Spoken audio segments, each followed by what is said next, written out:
बच्चों, हमने अपनी पिछली हिंदी की कक्षा में पाठ 6 महात्मा गांधी पढ़ा था और उसकी व्याख्या भी की थी और साथ में हमने कठिन शब्द किए थे जिन्हें हमें अपनी हिंदी की स्मरण पुस्तक अर्थात नोटबुक में लिखना था।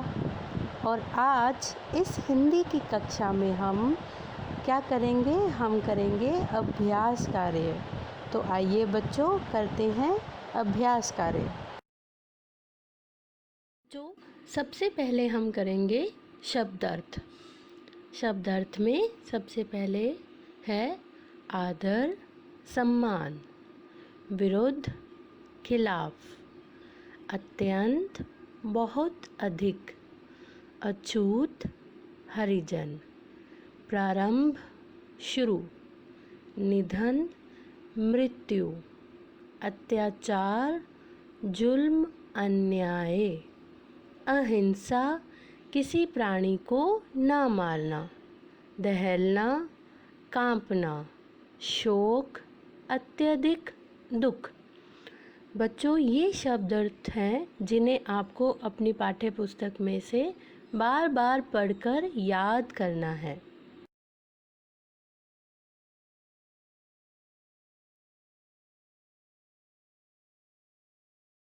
तो अब बारी आती है पर्यायवाची शब्दों की। पर्यायवाची शब्द इस प्रकार हैं: महिला, स्त्री, नारी, प्यार, प्रेम, स्नेह, निधन, मृत्यु, मौत, मार्ग, रास्ता, पथ। तो अब हम याद करेंगे विलोम शब्द: आदर, अनादर, स्वतंत्रता, परतंत्रता, प्रारंभ, अंत, अहिंसा, हिंसा, सत्य, असत्य, हार, जीत। तो बच्चों, पर्यायवाची शब्द और विलोम शब्द भी आपने बहुत अच्छे से याद करने हैं। अब हम करेंगे लिखित प्रश्न उत्तर। लिखित प्रश्न उत्तर इन्हें आपको अपनी हिंदी की स्मरण पुस्तक अर्थात नोटबुक में लिखना है। तो पिछली कक्षा में हमने कठिन शब्द किए थे, सबसे पहले हम वो लिखेंगे, उसके बाद हम लिखित प्रश्न उत्तर अपनी स्मरण पुस्तक में लिखेंगे। चलिए शुरू करते हैं प्रश्न उत्तर करने। पहला प्रश्न है, गांधी जी का जन्म कब तथा कहाँ हुआ? तो इसका उत्तर है, गांधी जी का जन्म 2 अक्टूबर 1869 ईस्वी में गुजरात के पोरबंदर नामक स्थान पर हुआ था। अगला प्रश्न है, गांधी जी ने कौन सा मार्ग अपनाया? गांधी जी ने सत्य और अहिंसा का मार्ग अपनाया। सत्य अर्थात हमेशा सच बोलना, अहिंसा यानी किसी को ना मारना। तो उन्होंने इसका मार्ग अपनाया था, सत्य और अहिंसा का। तीसरा प्रश्न है, क्या देखकर गांधी जी का हृदय दहल गया? इसका उत्तर है, अंग्रेज़ों का भारतीयों पर अत्याचार देखकर गांधी जी का हृदय दहल गया। तो बच्चों, इन प्रश्न उत्तर को आपको अपनी स्मरण पुस्तक में लिखना है और इन्हें याद भी करना है। अगला अभ्यास कार्य है, सही कथन पर स्माइली तथा गलत कथन पर सैड फेस का निशान बनाइए। जो कथन सही हैं या जो वाक्य सही हैं उन पर हम स्माइल यानी मुस्कुराता हुआ चेहरा बनाएंगे और जो कथन गलत है वहाँ पर हम उदास चेहरा बनाएंगे यानी सैड फेस बनाएंगे। तो चलिए शुरू करते हैं। पहला कथन है, गांधी जी का जन्म पोरबंदर नामक स्थान पर हुआ था। तो क्या ये वाक्य सही है? जी हाँ, ये वाक्य बिल्कुल सही है। यहाँ पर हम बनाएंगे मुस्कुराता हुआ चेहरा यानी स्माइली। गांधी जी का जन्म पोरबंदर नामक स्थान पर हुआ था। उसके बाद गांधी जी बैरिस्टर बनकर भारत लौटे। तो ये वाक्य सही है? जी हाँ, ये वाक्य भी सही है। गांधी जी बैरिस्टर बनकर भारत लौटे थे।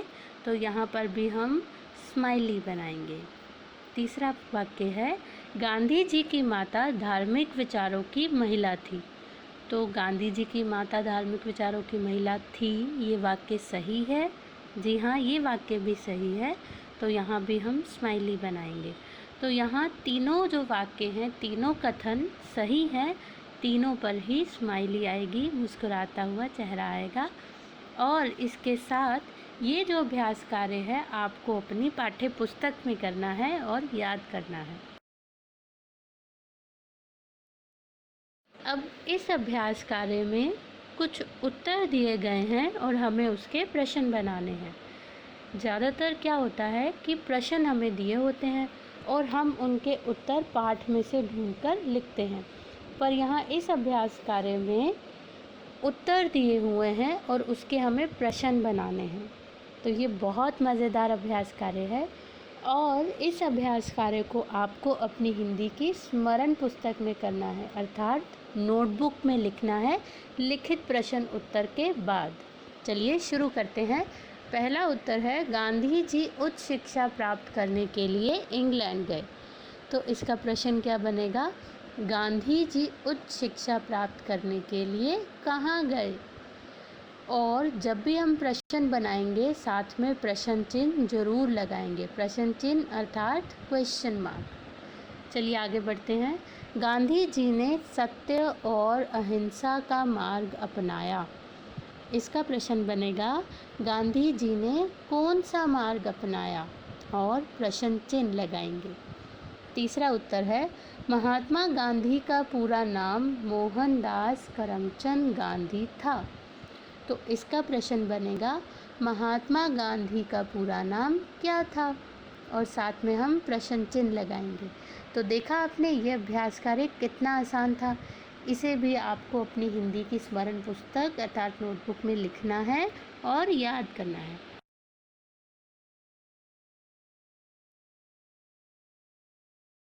इस अभ्यास कार्य में पाठ के अनुसार वाक्यों को ठीक करके दोबारा लिखिए।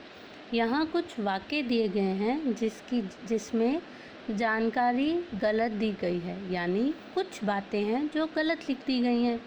उन्हें हमें रेखांकित करके अर्थात अंडरलाइन करके उनकी जगह पर सही वाक्य लिखना है।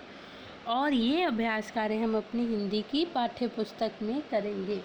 चलिए शुरू करते हैं।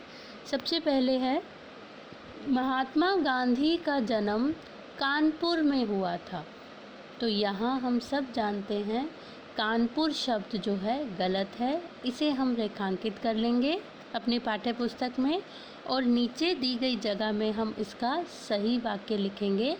महात्मा गांधी का जन्म गुजरात के पोरबंदर में हुआ था। यहाँ पर आप गुजरात के पोरबंदर लिख सकते हैं या ऐसा भी लिख सकते हैं कि महात्मा गांधी का जन्म पोरबंदर में हुआ था। ठीक है, आगे बढ़ते हैं। उनके भाई राजकोट की रियासत में दीवान थे। यहाँ पर हम इस वाक्य में भाई शब्द को रेखांकित करेंगे और उनकी जगह लिखेंगे उनके पिता।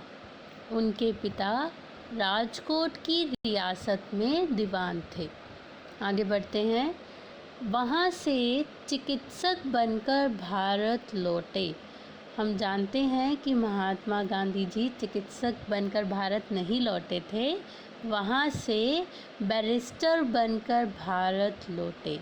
यहाँ पर हम चिकित्सक शब्द को रेखांकित करेंगे। चिकित्सक का अर्थ होता है डॉक्टर, और उसकी जगह हम लिखेंगे बैरिस्टर। वहाँ से बैरिस्टर बनकर भारत लौटे। तो ये अभ्यास कार्य बहुत ही आसान था और हमें क्या करना है, इसे अपनी पाठ्य पुस्तक में करना है और इसे भी याद करना है।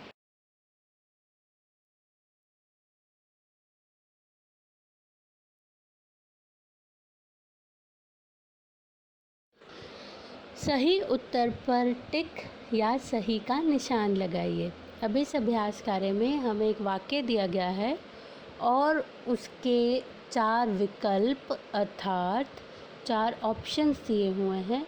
हमें सही विकल्प के आगे हमें टिक या सही का निशान लगाना है। तो चलिए शुरू करते हैं। गांधी जी की माता का नाम था। तो इसके विकल्प हैं पुतलीबाई, जीजाबाई, हीराबाई और लक्ष्मीबाई। तो इन चारों विकल्पों में से पुतलीबाई सही विकल्प है, तो हम इस पर सही का निशान या टिक का निशान लगाएंगे। गांधी जी की माता का नाम पुतलीबाई था। दूसरा उदाहरण है, गांधी जी के पिता राजकोट की रियासत में थे। अब हमें बताना है कि गांधी जी के पिता राजकोट की रियासत में क्या थे। वैद्य, सैनिक, बैरिस्टर या दीवान।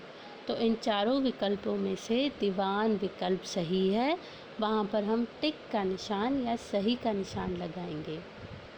तीसरा वाक्य है, गांधी जी उच्च शिक्षा प्राप्त करने के लिए कहाँ गए थे। तो इसके विकल्प हैं अमेरिका, इंग्लैंड, जापान या जर्मनी। इन चारों विकल्पों में से इंग्लैंड विकल्प सही है, तो इंग्लैंड पर हम टिक का निशान लगाएंगे या सही का निशान लगाएंगे। गांधी जी उच्च शिक्षा प्राप्त करने के लिए इंग्लैंड गए थे। तो इस अभ्यास कार्य को भी आपने अपनी हिंदी की पाठ्य पुस्तक में करना है और इसे भी याद करना है। तो बच्चों, आज की अपनी हिंदी कक्षा में हमने पाठ 6 महात्मा गांधी का अभ्यास कार्य किया है। इस अभ्यास कार्य का कुछ काम हमें पाठ्य पुस्तक में करना है और कुछ काम हमें अपनी हिंदी की स्मरण पुस्तक अर्थात नोटबुक में करना है। इसके बारे में मैं आपको बता चुकी हूँ। और आज के लिए बस इतना ही। तो बच्चों, धन्यवाद। स्वस्थ रहिए, हमेशा खुश रहिए।